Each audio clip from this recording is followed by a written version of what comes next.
Hola, soy Isabel Cazorla Campos y soy alumna de segundo de bachillerato A. Actualmente soy alumna de piano del Conservatorio de Torrente y estoy en cuarto curso de profesional y aparte los viernes voy a coro.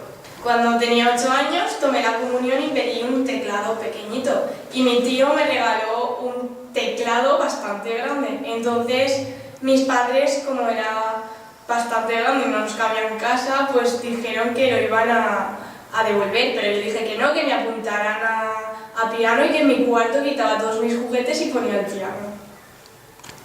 Pues lo que hago sí que merece la pena porque cuando salgo del colegio estoy en un mundo totalmente distinto al colegio y es un tiempo de relax, de disfrutar y de tocar.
Voy al coro, se llama Xiquets Cantors d'Ibisi, que está en Campanal, y he viajado mucho con este coro. En verano hacíamos viajes a Estados Unidos, hemos ido a Macedonia, he formado parte del coro de la ONU con un festival que hice en Viena, he ido a China a cantar en la televisión china para el fin de año chino y aparte de eso he ido a un montón de sitios también.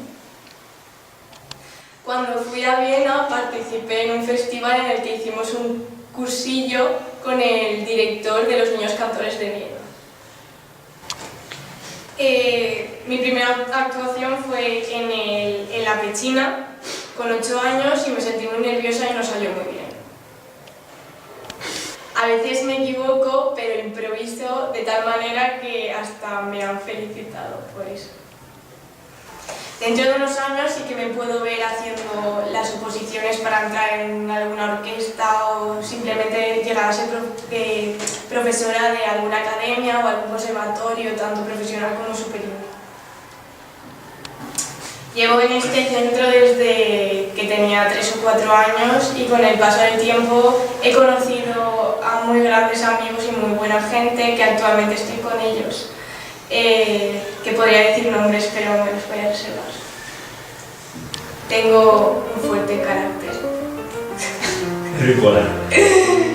Y por esta razón los chicos me caen mejor que las chicas.